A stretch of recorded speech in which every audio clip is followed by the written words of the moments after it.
Hello, everybody. Hey, what's up? Hello, everybody. This is a different Recotopia episode today. I can't wait to get into it. But Recotopia episode 36. The big recommend today is Leprechaun 3, but really, there's another 3 that we're big recommending today, and it's Marlowe 3, the album coming out, I believe, October 28th, if I'm not mistaken. That is the real big recommend. We're going to be talking to the people, the wonderful people behind Marlowe 3, L'Orange and Solemn Brigham, for most of this episode, and then we're going to get into Leprechaun 3. That's right. What an episode. What I can't wait to get into this. Hello, everybody out there in the chat. I'm glad that you're coming in to join us today. This should be a lively one. So let's get into it, guys. L'Orange, Solemn, glad you could be here today. Can't wait to get into talking about this album that you guys have done. I've listened through it about 3 or 4 times. I think it's better than your first 2, actually.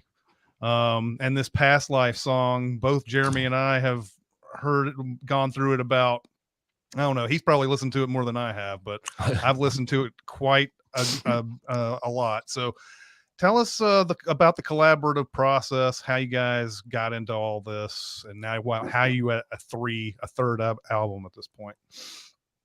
Hey, yo, it's your man Solemn Brigham.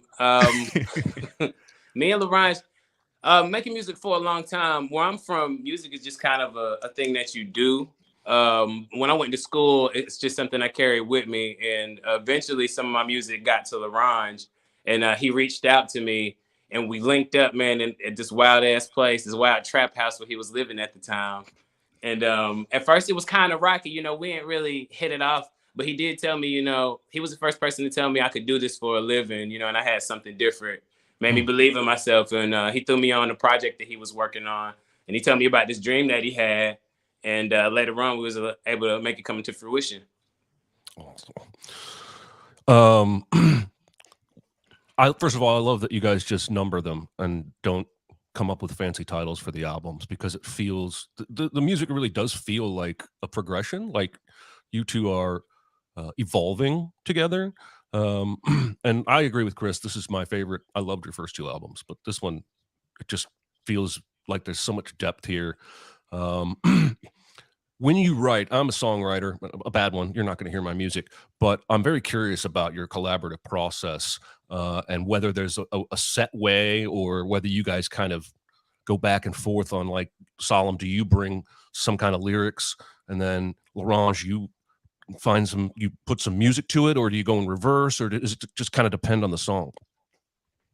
Yeah, every song is different. I mean, there could be a time where I give him some lyrics, but for the most part, I'll be inspired by whatever he's creating, and I'll come up with something from there. He'll hear it and we critique it from there. If we're in the studio together, I mean, anything's possible. He could just be making a loop at the time, and I could be freestyling in the background and he's getting inspired that, switching the beat up. If we're distanced, then it's usually him sending me something, me sending it back, we listening to it, and going from there. Awesome. And normally it builds on top of itself. And so the kind of like process that I've always had is, you structure something as a skeleton, and then you keep adding to that over and over, and then by the end of it, you're taking things away, you're polishing it up, but it's already been through the process of getting polished and getting ready to be an actual song by the time, it's time to actually be like looking at releasing it. You guys live close? Like, how often are you able to be in the studio together to write? Does distance keep you guys remote too often, or? It's closer now than it was. When I was in Seattle, it was tough. We had to fly him out and everything. But I'm in Asheville, North Carolina now. I'm back in North Carolina where I belong, and he's in Wilmington where I'm from. And so we're in the mountains. I'm by the coast. We both in the Great Sea. It's drivable now. I got to see him more for when we were making these songs than in the previous ones, which was, nice. Mostly awesome. We just like smoke and make beats, and he just freestyles, and then we play Tekken, and then we you know, like when we do it some more, and then by the end of it, like, you know, we just have some, like, not really songs. We just kind of have some good energy. It's a real collaborative process because a lot of times I think to myself, man, I don't know what the hell inspired him to come up with that shit. I don't know where that came from, but now it's my turn and I gotta throw some shit on it. I have a feeling, L'Orange, you have like this incredible collection of old radio plays just on your computer somewhere with all these different like dialogue things that keep coming up. I always keep thinking, oh, it must be some old movie that you probably do it with movies too. You never do it with movies. It's always radio plays, right? And so I'm always like trying to guess if that's an actor I know or anything, and it could be, I guess, but it could be. Because a lot of the old radio stuff was serialized from TV and from movies, and so you know, when I say I've never taken it from a movie, what I mean is I've never taken it from a movie, but that doesn't mean that it didn't maybe appear in a movie. Like right. Old entertainment was pretty all over the place in terms of like. They might have a TV show and then they'll just put the audio from that TV show on a vinyl and be like, yeah, you know, it plays like, and so I love these. They're actually not on my computer. They're all on vinyl around here. And so, oh yeah, I just have a gigantic collection of like oddities and weird radio stuff that I always really like. And so, yeah, no, if I find one that I've never seen before, I scoop it up. So that's awesome. Where do you? You just keep trolling record stores for that kind of stuff? Yeah, no, normally they have like a category that's called like miscellaneous or like, you know, or maybe oddities or radio or comedy or kids or stuff, you know. And so yeah, I normally go to those sections. It's funny, record stores really only fall into two categories of that section. It's people that price those based off of how many people want them, which is like the ones I like because that means they're all like $1, $2, whatever. And then there are those that price them based off of their rarity, which is like you'll go into these things and they'll be like $40 a piece, and I'm like, come on, nobody but me is buying these. Like, what? Why on earth would you do this? Like, I can't. Do they have to be a certain year old, like to like avoid copyright issues and stuff? Is it all? I don't really worry about that with those as nearly as much because they don't print, you know, weird stuff like that on vinyl anymore, you know. And so they kind of stopped doing it in the 80s. You'll see some from in the 80s. You'll see like Escape to Witch Mountain, I think, is an example where I might just be like blown on my spot a little bit, but I distinctly remember using that one at one point and being like, this is a little strange that this is on vinyl in the first place. But interesting. But you manipulate a lot of the audio, not just the dialogue, but some of the music. Like sometimes it feels to me like there's radio play organ music like that you have manipulated forward or backward or stretched. How often, I mean, do you do that on every song for the most part? Take some piece of audio and then reinterpret it?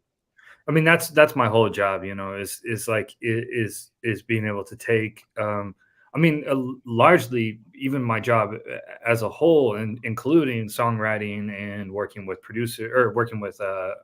artists, rappers, vocalists, is taking something that already exists and reinterpreting it, thinking of it in terms of its possibilities, and in terms of, I like to try to really emphasize the create part of the word creativity, where you are never stuck in what something already is, you know. And so in sampling and taking records and modifying those is a great exercise for that, because you can, if you start thinking in terms of what something already is, you're going to make really bad music, or you're just going to basically just be taking people's music, which I'm not a fan of. So it's core to creativity is to imagine something in a way that it isn't. Yeah.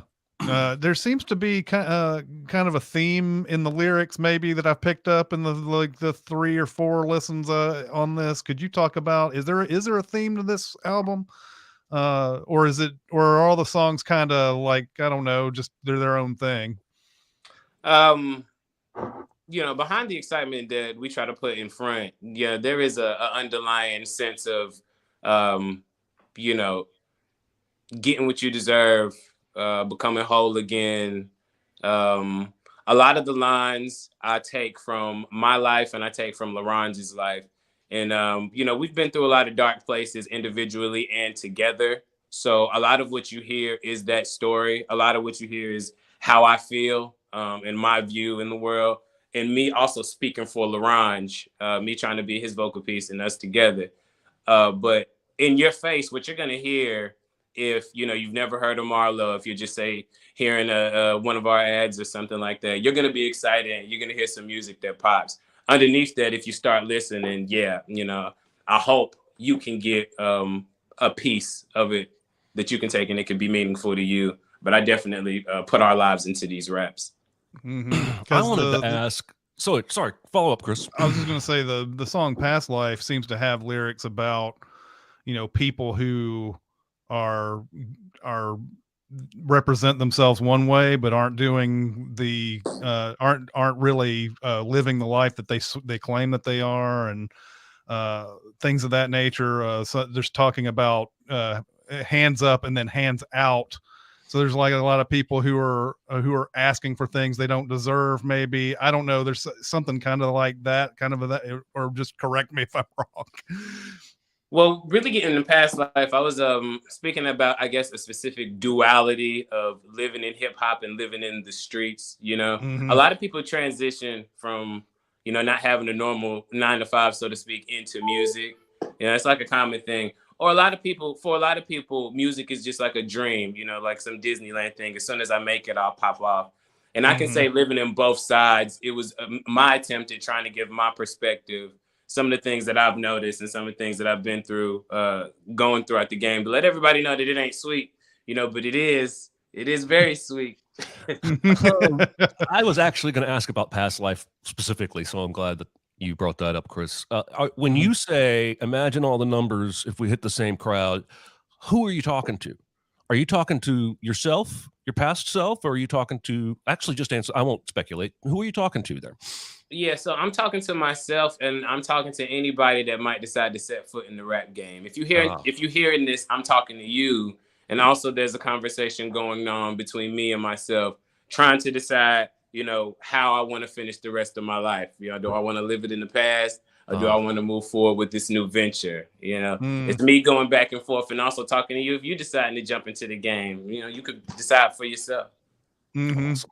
Yeah. You guys have a tour coming up, right? You're going overseas to Europe. A lot of UK dates. I guess you're going to hang out with James Acaster again. But talk to us about that tour. Are you excited for any specific cities? I'm curious if you guys are going to have any dates in the US at some point so that, we get a chance to see you guys perform. But obviously Europe must love you. Oh yeah, I'm hyped for all the cities. I'm hyped for all the cities in the UK and the places we haven't been to. A lot of the news comes fast, so I can't say exactly which places we're going to that we've been before. But I know a lot of people have been reaching out to me and noticed that I'm coming back to their city. And so I'm really hyped to go back there and, show them what else we got, show them what else Marlowe can do. You know what I mean? Those countries we haven't, like one thing about touring that I've always really enjoyed is going to these places where English isn't the first language, where most people, most people in Europe kind of speak it because it's the business language over there. But going to places, and that's something that I have really enjoyed in the past by myself. And that's something I'm really enjoying sharing with Solemn, just because it's not something that, it's not the most complicated thing, but it's not something everybody experiences, to like be in a place where people don't speak your language. It's like, it's an interesting feeling that not everyone experiences. You feel like, I would imagine if you feel like those crowds are connecting to the music as much or more and the flow as they are the lyrics, right? Oh man, I'll feel this real quick, because Solomon and I haven't played in a country where they don't speak English primarily. We mostly only played in the UK last time. But okay. I will tell you, from my experience, those people know the lyrics. Okay. I don't really know how, and like sometimes that can be a little bit of a problem because they don't always speak the language, and Mm, so like I don't know. I've heard stories about like people singing along with the N word or something like that where mm, they don't know no. what they're doing. Where it'll be like in Russia where like the language is so divorced from the culture that But Please anyway, don't go to Russia. but in a much more, but yeah, we're going to Poland, but on a Yeah. in a much lighter context, it's really fun to see people that don't speak English phonetically following those things. That's something I'm really looking forward to experiencing with Saul. Also, people that don't speak English love to rap at your face. Man, I'm finna get rapped at. I'm finna get rapped at heavy. I mean, for me, I know that they're getting something that I never expected because a lot of my lyrics, a lot of stuff we talk about, we're coming at it from our perspective as Americans living in the South. A lot of it is very specific. And to me, I know that maybe they're pulling something different. Like in Past Life, for example, when I say, even though you made it with your quips, you better have a clip. I don't know if they're directly gonna know that I'm talking about gun violence here. Mm-hmm. Right. Mm-hmm. Right. Because it's not as big in other places. But it makes me appreciate it on a whole nother level because they're getting something that I never even considered out of it. And maybe some of that is relevant to them in their lives, So Awesome. connected. Yeah. Yeah. There's I don't know how much I can talk about other things on this album, but there is one that I Totally wanted to talk about. A couple of things. First off, you collaborated with several other people on this as well. There's several other rappers that you collaborated with, and is there a point where I imagine the dynamic between you two has gotten to a comfortable point. Maybe, I don't know. That's probably the stupid way to say it, but Yeah, in the 15 what years. happens when you bring other people in? Oh, I mean, yeah. When it comes to me and L'Orange, man, yeah, the time that we spent, we argue, we go back and forth. I'm not afraid of him, and he ain't afraid of me. He'll say whatever, Nice. and I'll say whatever, and that allows us to be completely creative. When it comes to bringing somebody else in the mix, because he does what he does and I do what I do. When we're finished with what we've created, there's rarely times where we need something extra. There's rarely times where we're like, hey, who would be hot on this? But if there is ever a time where he's inspired or I'm inspired to think of a voice or artist or, a certain cadence that somebody might capture for a song or a feature, then that's when that'll come into play, and at that point, I think we pretty much do a job of letting the artists be themselves with us. I think that does a good job of showing what Marlowe does differently and how it works together, with other styles. Mm-hmm. Yeah. There's one on here that's I know it's only a minute and something long or whatever, but the Eddie Appetite's Bulletproof Steering Wheel is going to probably get a lot of people who listen to this album. That's going to be one of the more memorable tracks on this because it's basically like it's kind of like a stand-up track in the middle of the rap album. And like I sat there and listened to this a bunch just because there's the requests that this phantom person has asked for their Honda Accord is it gets increasingly more outrageous but you have this guy who's at the shop who's just kind of very calmly saying, like, I don't know, I've ever heard of this, I know whatever, but if you could call me back, that would be great. Where was the idea behind that? I'm gonna tell you like this. That could not have been made had me and L'Orange not been together at the time. Like, because the original Eddie Appetite from the first Marlowe, that was all pretty much a freestyle off the top. I think we had finished recording the album and we were trying to get some bits for the end, and El was like, yo, he played this beat and was like, yo, yeah, just do whatever, throw that on. And I said something about like the Gators, and stuff. He was like, yeah, go with that. Keep going. And we went from there. And when we came back to do it again, it's just that same energy. We wanted to bring Eddie Appetite back because he had been in all the other albums, but man, I got to give it all to El. The inspiration came from him. Had we not been together having fun, that would have never got made that way. love that. Yeah. I love Eddie. I love Eddie Appetite. No, nobody else. I'm glad you like Eddie Appetite. Nobody likes Eddie Appetite. What do you I mean like nobody Eddie likes? What's that? What do you mean nobody likes me? You've I have brought him never back. heard. I've never heard. I mean, I think I may have heard one person in my life ever tell me they like Eddie Appetite, and then every time we do an album, we're like, "Are we doing this again?" Like, yeah, Yeah. They're gonna like him now. I have a feeling because this is a unique track for sure. I worked hard on this track. I put in a lot of legwork on the production on this track, so hopefully I even love the we're calling for the, and it's got that, it's like it's it's censored out the name or whatever, and it's like the whatever. Yeah. But man, there are a lot of great tracks on there. The Godfist track is great. There's there's so many on here that I've listened to like 100 million times already. I've listened to the album 4 times, but I've listened to those songs like several million times. So yeah. Jeremy, you got anything I else? do.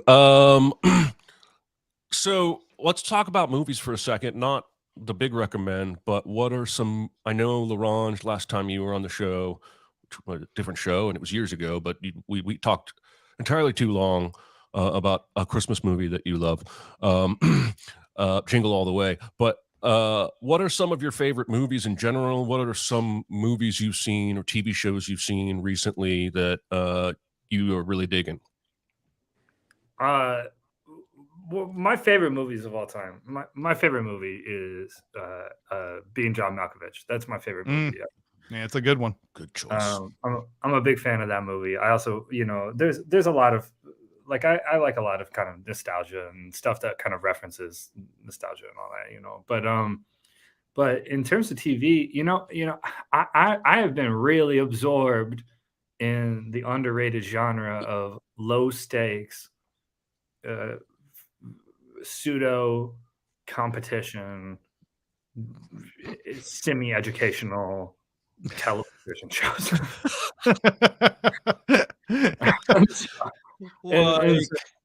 Well, okay, all right. So aside from the competition, I had my whole perspective on everything changed when somebody told me about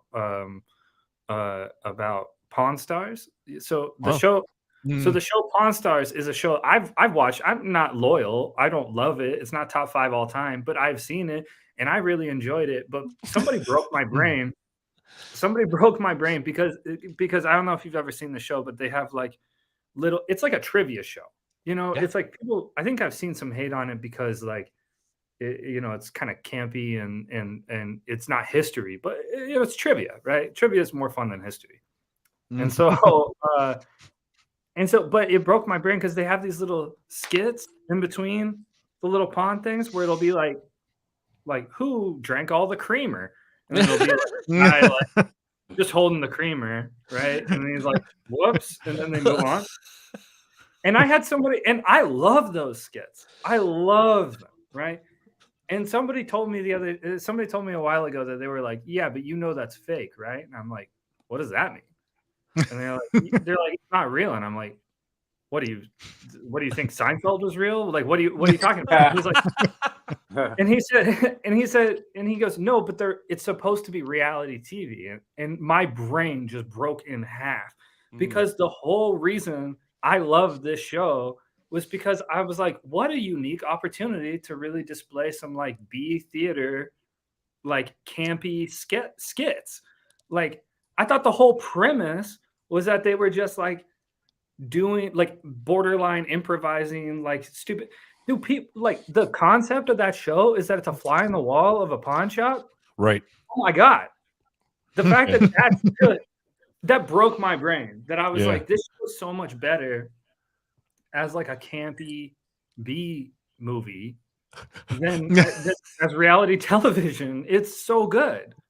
Anyway, that was not planned or intentional, but that is something I'm thinking about a lot lately. No, that's good. I used to watch me some Pawn Stars all the time. What about you, Solemn? What's your favorite movies or shows? I'm gonna say this all time.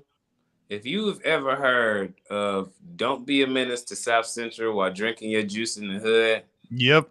I know a lot of people, man, laugh at that movie. It's just a spoof or whatever. But really, a lot of the things that they touch on, a lot of the things that they joke about, they do it for a reason. And that shit was my life. And it is hilarious to see it, And I'm with my family and I'm with my homies. We joke about it. There's one-offs from that movie. I like a lot of things like that. I guess I like a lot of satires, any kind of like... socially relevant comedy. I like that. Recently, I will say I was blown away from Anything and Everywhere All at Once at one Yes. time, everywhere. Yeah. That movie was actually very impressive. Because we've all had our take on the whole multiverse thing, but to actually see it did out, I mean, you've heard that movie made me laugh, it made me cry, it made me call my mama. That movie made me do all of that stuff. Yes. Yeah, I want a series right now that I can get into. Mostly I'll be making music and thinking about music and thinking about raps. If I sit down with a good show, it's like something that it's something nice and quick. I watch American Dad from time to time. Yep. Just completely silly that you don't have to invest a lot of time in. You know what? He and I are basically saying the same thing right here, which is I think he nailed it. Because like when I watch TV, my wife watches these like real heavy, good shows, and she watches them without me, and I'll just kind of come in and out. Where she'll be watching, House of Dragons or these like long form, very deep, kind of shows that I know are good and I know are better than what I watch. Right. But like, I don't have room in my brain for emotionally investing myself in TV, nor do I have time. Like. That's why I am almost kind of preferring movies, is because I can enter and exit without, keeping this up here all the time, And so when I'm like looking to emotionally invest myself in something, it's in my own thing, which is kind of a weird little byproduct of like being professionally creative, I think. Yeah. I mean, I'm very similar. Like I watch either... TV's on in my office constantly. Part of that's because I have tinnitus and it helps fight that ringing in my ears. But I either have like The Martian, a movie I've seen 50 times, or some kind of marathon of Friends or Seinfeld that I can look at, laugh at a joke, and go back to whatever I'm doing on the computer, because I don't want to invest my entire headspace for an hour into like a House of the Dragons, at least not during the day, maybe at night when I'm winding up. That's exactly when I'm working. I always have a show on in the background. That's why these like Pawn Stars or Storage Wars or these things are just super low stakes. But like The Martian is that Matt Damon flick, right? Yeah, Martian, yeah, good. Yeah, I mess with that sci-fi. I'm sci-fi heavy too. Yeah, Leprechaun, all that stuff. Yeah, that's my comfort movie, man. I love that thing. Well, that's a good segue, probably, I into the big recommend for this episode, which is Leprechaun 3. And I am excited to talk about this, but Solemn, this is your movie that you recommended to all of us. I want to hear you talk about this movie and what got you into this, what made you pitch this movie. Ladies and gents, if you didn't enjoy watching Leprechaun 3, I hope you still enjoyed the ride at least. Now, this movie was big for me, not just because of my childhood, but because, as I said before, I love spoof movies. And who the hell would think of making a magical leprechaun murderer? Now, this is the third one. It's big stakes, just like that Marlowe 3. It's big stakes. They took it to Las Vegas. And I think this was the first joint. I don't know if this joint went to, I don't know if it went straight to VHS because that's what they had back then. But they had to make a lot of cheese off this movie. Now, I saw this shit when I was 6 years old. Oh, my God. Yeah. Now, I want y'all to think. 6 years old. Now, quick flash to all the gore that you see. Quick flash to all the blood and all the blowing up and all the fingers getting ripped off and eyes getting gouged out. Quick shot to that and think about a 6-year-old.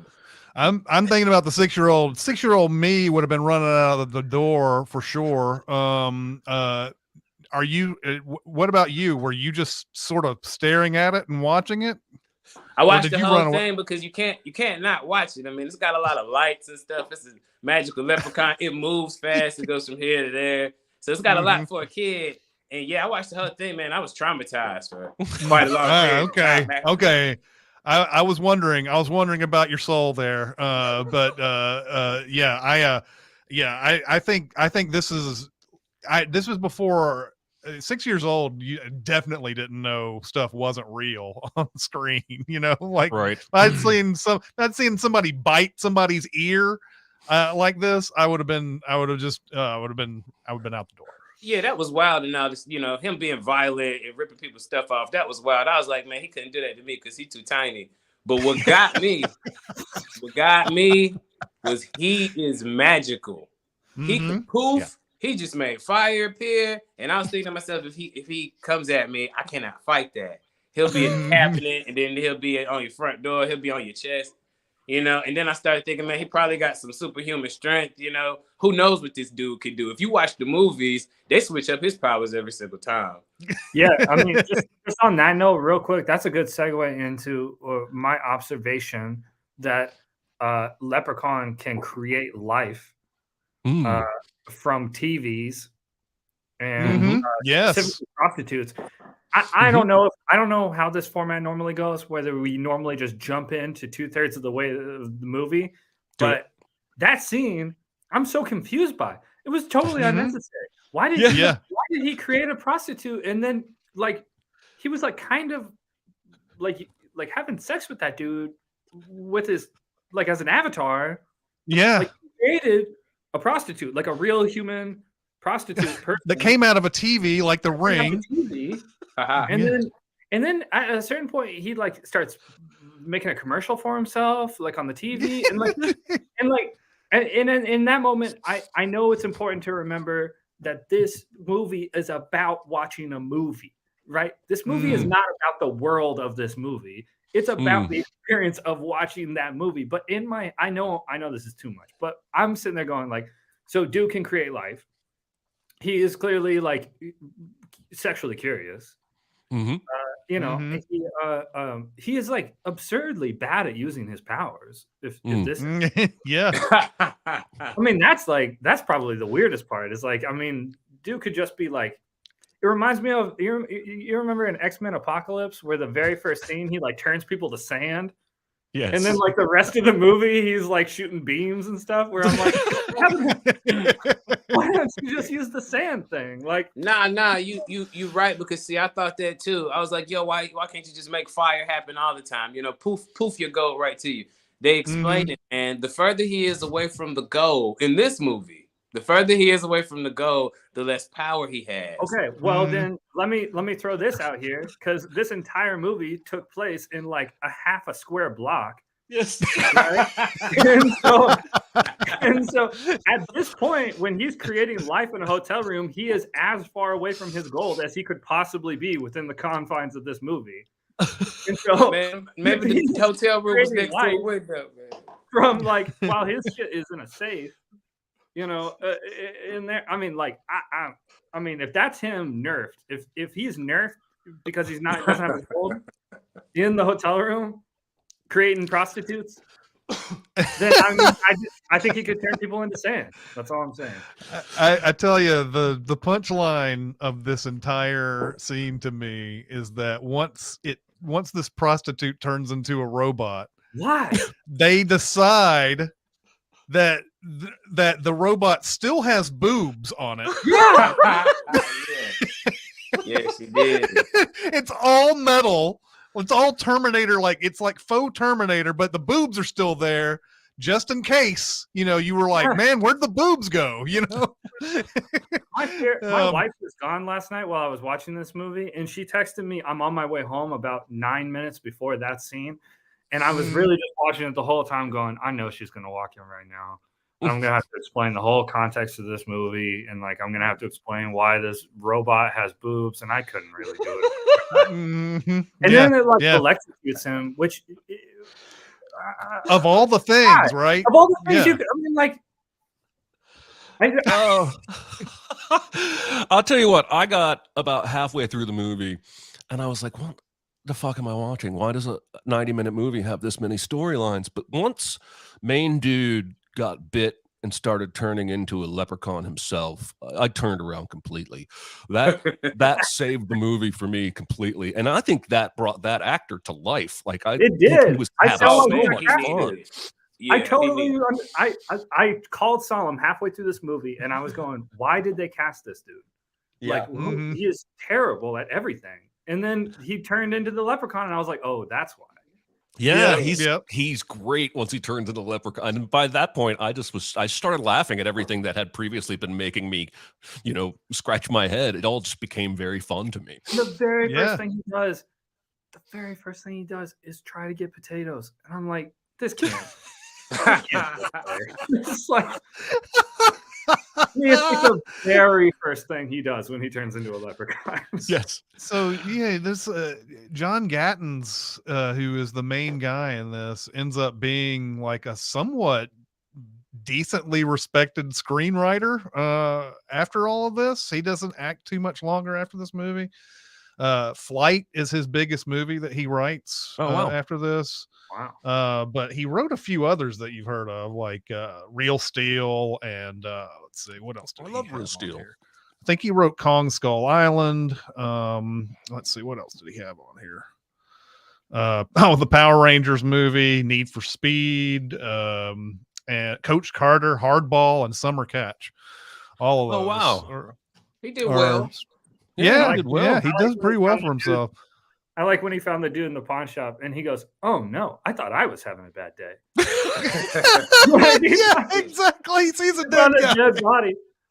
That's not how people react. He found a dead body, and that's how he says. And then he gets on the phone and goes, "Hello, police. Yeah, I found a dead body. What? Yes, I'm sure." Earlier, he calls the hotel manager and he says, "I'd like to report a leprechaun." Yeah, leprechaun. That was right after he just got robbed. Hit by a leprechaun and all this, and then he's like, "Yeah, no, a leprechaun is what I'm gonna." That's how he green first. Stabbed him in the dome. He stabbed him right there, and then threw him out a window, and then called hotel services about it. Yeah, he doesn't even hesitate. Like most people, when they talk about leprechauns, most people that I know that talk about leprechauns, they have to hesitate a bit and say, "You're probably not going to believe this." But this guy is like, "You guys know the concept of leprechauns. You've seen leprechauns before. There's one here running around the hotel right now, and there's, Well, listen, my man had a whole leprechaun mixtape in his drawer, and that's how they learned all about the leprechaun powers. That's right. He just pulls out a CD-ROM and it has everything. Yeah, everything he needs to know. You know what though? It was a pawn shop, so that's why I allowed it. I was like, okay, there would be the place to have some leprechaun intel. Yeah, you're not wrong. You're not wrong.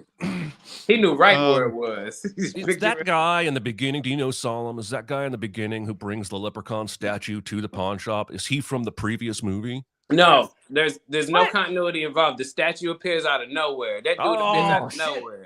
Leprechaun blows up in Leprechaun 2. They don't know how to bring him back. So this is the first time the statue is introduced. Oh, wow.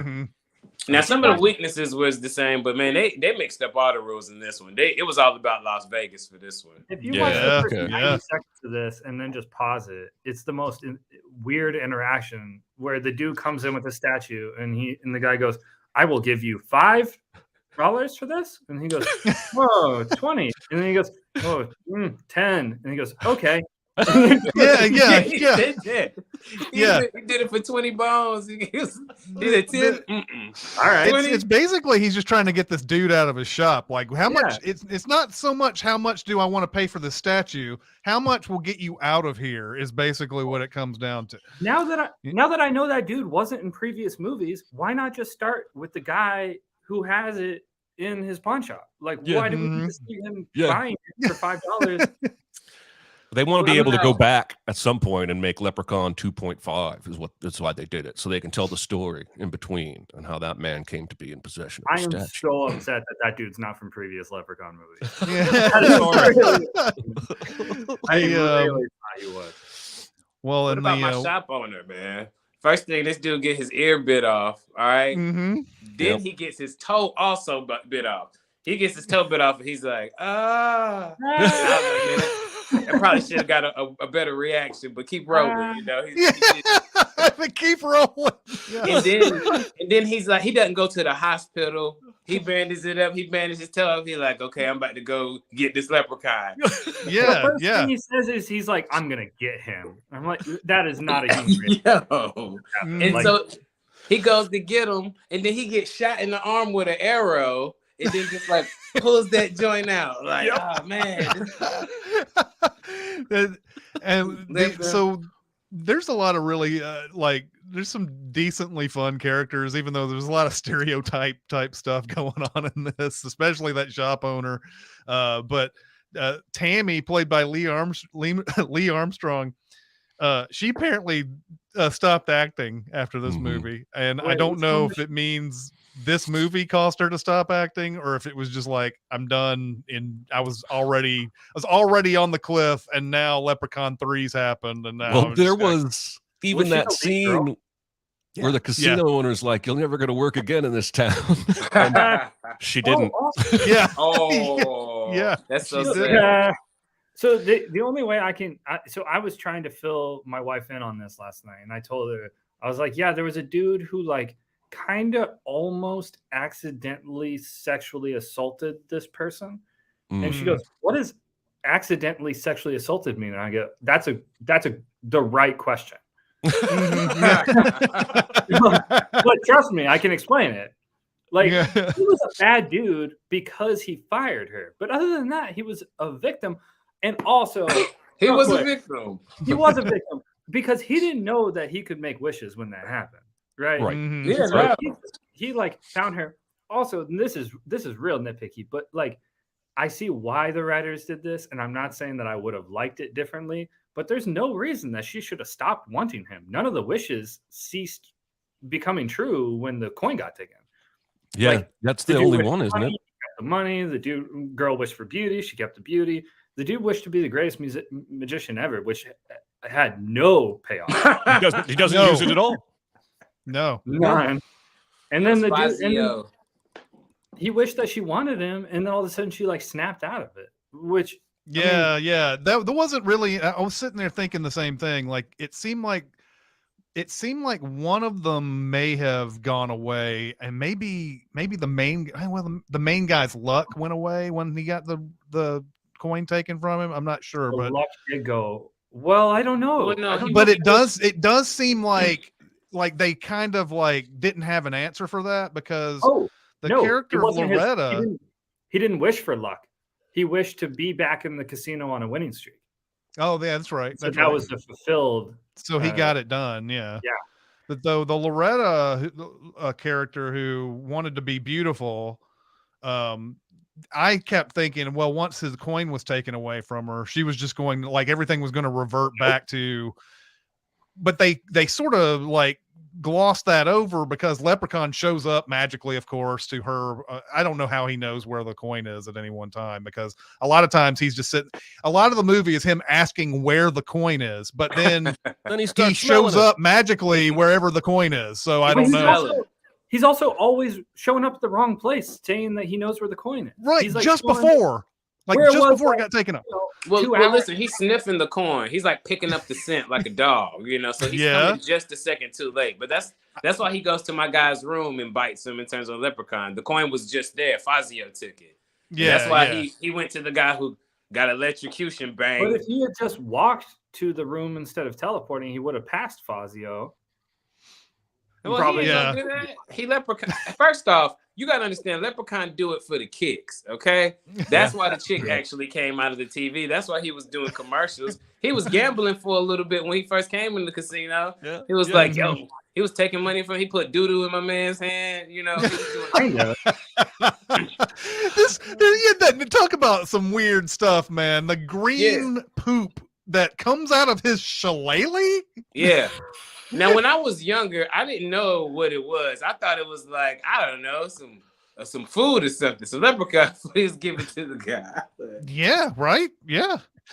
I also love how the hotel doesn't have any lockable doors. Everybody's just walking into everybody else's room whenever they want.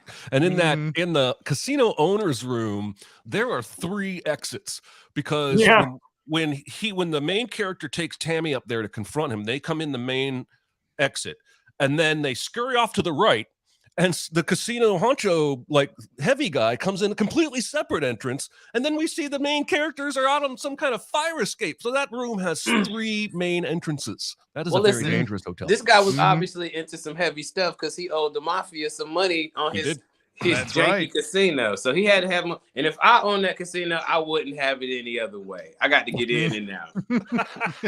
Well, and those gangsters are hilarious too, because they just walk in on that after the aftermath of that electrocution from the robot prostitute. What the hell is this? Or yo, that was like, what's going on? Leprechaun all in the bed and stuff.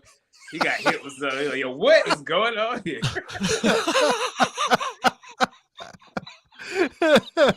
Oh man. Yo, what did my man say? Yo, his last words before he died, his how was it working with Judy Garland? Judy Garland. Yeah, Judy Garland. Judy Garland, yes. They always like every time they had a chance to throw some sort of joke, they went to that lowest common denominator thing. Those limericks are fun. I mean, they're not brilliant or anything, but they're fun overall. I did catch myself about halfway through starting to try and predict how the limericks would end. Like, oh, he says something never. Oh, he's going to end with sever, I bet. And I was usually right because they're pretty basic, but I did enjoy the limerick, especially, again, once main character guy starts doing his own limericks about the plate of potatoes. Yo, the potatoes one, I did not. I mean, I don't think you got penis au gratin. No, that one was not. Yeah, we kind of. I think Warwick Davis is sort of an unsung hero in these movies. I mean, do we? How much credit do we? I mean, I think he's great for what these movies are. Like, we don't know. We're so. I guess what Warwick Davis, who he is, because you've seen him in Willow and you've seen him in a lot of different things. But he's covered in all this makeup. And I was talking the other day. Somebody thought this was like an animatronic leprechaun. I was like, no, Warwick Davis is the guy underneath all the makeup and everything doing all this. I mean, think about that kind of thing for him. He's been in Star Wars, he's been in Willow, he's been in all these movies, and now this is his own franchise. Like, I think he's really excellent in these things. I think so. He's clearly having a blast. Yeah. There would be no Leprechaun. There would be no Leprechaun without Warwick Davis. And I always tell myself he wrote his own raps in all of these movies. yeah. Like, and to be able to do this he did it for at least 6, maybe 7 movies. It's somebody's telling me it's Warwick Davis, not Warwick Davis, but but anyway, it's amazing. Like, it's just amazing his performance. We don't really consider a performance like this in a movie like this. We don't really consider it that much, but he's doing great. Yeah, he had to have a great time. I think he did good. I like Fazio. I think he did good. Mm-hmm. And I like the henchman. That's basically it. Yeah.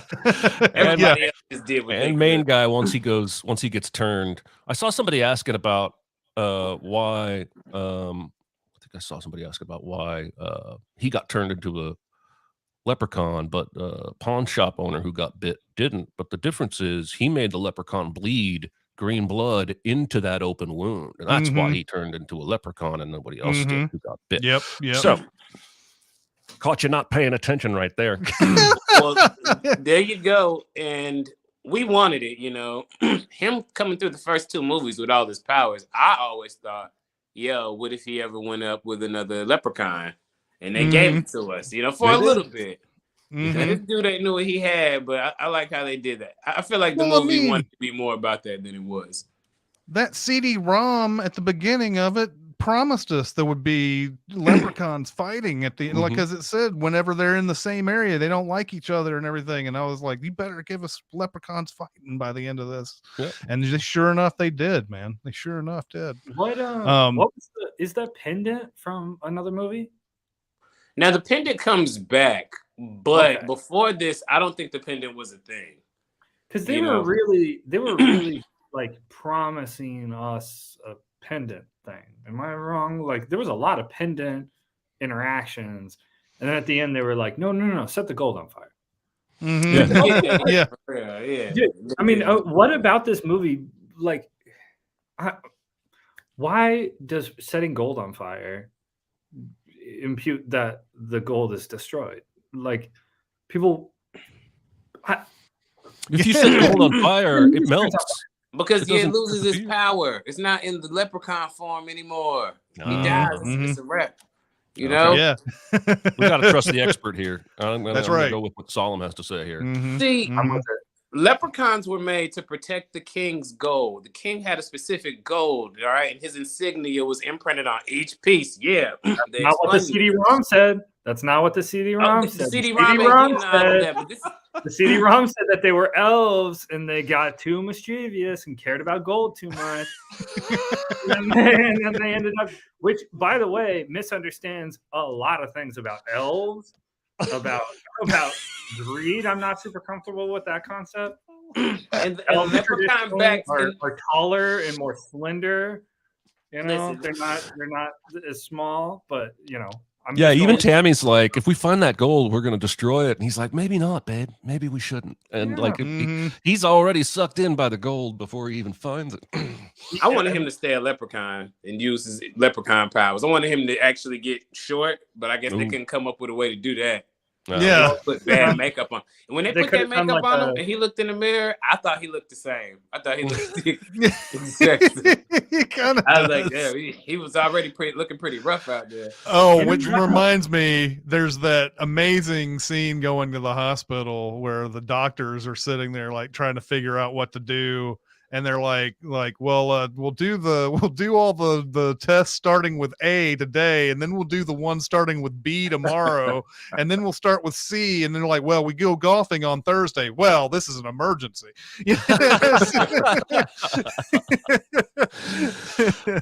Okay, we like to end our episodes with a double feature. Mhm. Usually, Chris and I take turns suggesting movies, and then the I'm other sorry, one. real quick, and I do Yeah. not want to interrupt the format, but if we have not talked about the end of this movie, I don't feel comfortable ending without discussing how this movie goes to the credits. Okay, let's Okay. do that. Let's do that. This is the start of a beautiful friendship. They went Yeah. with that as the line where they're like, "We're out." That's Yep. like- We're gonna do that Casablanca line, and we're gonna Yep. get the hell out of here. I mean, like, she says, I have everything I need. No, you don't. You No, don't. she Yeah. just got You fired. don't. Like this, in fact, you could argue that the whole premise of this movie is that you don't have everything you need. You don't have a car. You don't have this guy is like a pseudo leprechaun you just met. You just met him, You know, man. You don't have a job. You don't. Also, and this may be my own ignorance here, but are magicians' assistants normally like trying to become magicians? I don't think so, I don't think but that's how that works. maybe if you're an aspiring magician that has wanna constantly be been around the told business. no by sleazy club owners who are like, no, you're not going to be a magician on my watch because you have to sleep with me first, like this Yeah. dude was clearly. And she's Maybe right. you get at whatever job you can at first. I don't think they do though. Normally, no. This woman was sexually assaulted, has no car, had to just abandon her car, by the way. Mhm. Not Yep. just left it. Yeah, Left it's it. still on the side of the road. Yep. Still on the side of the road. And then she has no job. She went to the thing. She was stuck in this half block casino of hell, got attacked by leprechauns. And then the last thing she says is, I have everything I need. What? Because you found this dude who was a leprechaun 10 seconds ago? I don't. You could call. Hey, that dude's quite a catch. call She this does have movie- her. You could call this movie "This Lady Does Not Have Everything She Needs," and it would That's like the one through line for every plot. Mhm. Yeah. We never knew what happened to her. She never showed up ever again in the Leprechaun movie. No. This is Or in any beautiful. movie. Or any movie, yeah. She apparently did have everything she needed. And then it I'm just glad. hard cuts to credits. I'm Yeah. glad we let L'Orange say his piece about Absolutely. the movie. Finish that. So the double features are usually movies that for some reason we see parallels. And I think Chris and I have both prepared one for today. If you guys think of one or have one, you can do that. Chris, why don't you start? Because this is the hardest double feature I've ever had to think It's of. pretty tough. I ended up, I don't know if this is somewhat congruent, but not all the way. But I thought of Showgirls as the double feature to this movie. The Vegas setting, the odd behavior of all the inhabitants of Vegas throughout the you have Elizabeth Berkley, who wants to become a huge star but has to go through a lot of things that she doesn't want to go through to try to get to become that star. The length of this movie of Showgirls and the overall tone of Showgirls, I don't think fits very well with this movie, but there are still some parallels. I think enough parallels that it would be fun to have that. There is that scene where she comes out of the TV to have sex with the casino owner, and then that turns does into a happen. robot. Yes, that's a real weird thing that happens in Showgirls. Yes. I originally thought of Gremlins just because it felt like these movies could be in the same universe, but I thought that was a little too easy. So I took a hard left turn, and I went looking for a character who's not a good person, who is futilely chasing down somebody who has stolen something of theirs. And that person is not a good person. And I went with True Romance. Okay. Yeah. Because nobody's really very good in that movie. And, the mob guys are just chasing down this money that Clarence steals early on. And there's some nudity and violence and blood. And this was very difficult for me to come up with a double feature that wasn't just Leprechaun 4, which that's when he goes to space, right? He goes to space on the next one. That anyway. So there's your couple of double feature options. And Chris, do we have homework for next week before we say goodbye? Well, before we go to that, L'Orange, Solemn, do you guys have any idea what would be a great double feature with this movie, or are you kind of going this? I don't want to put you on the spot. I think you hung up on Gremlins too quick, man. But not the first one.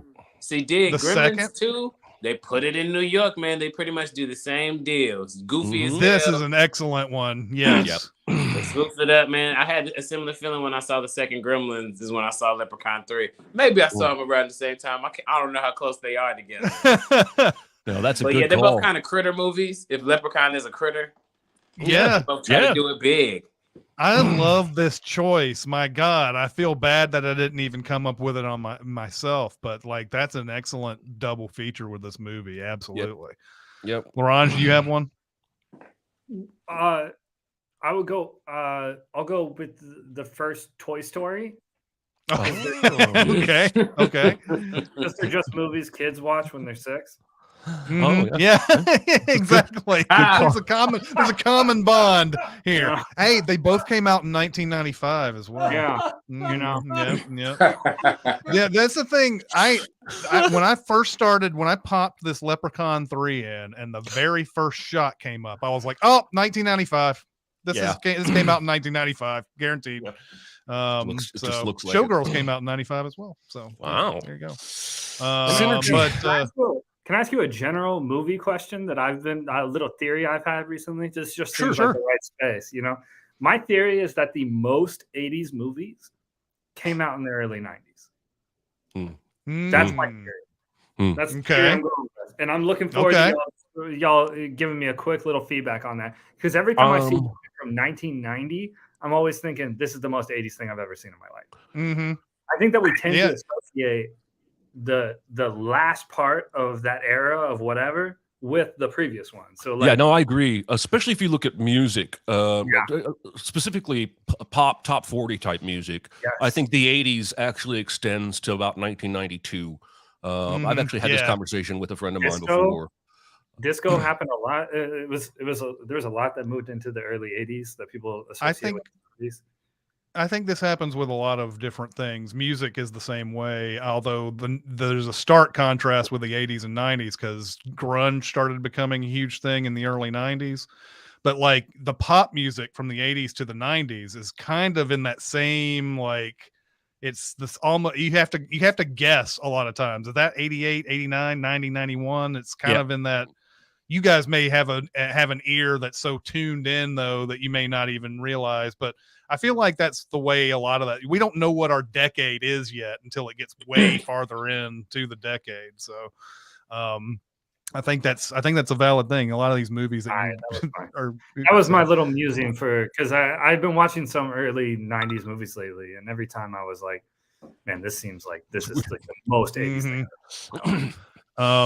Okay, so next week's homework for all of you on the next Recotopia is going to be The Descent.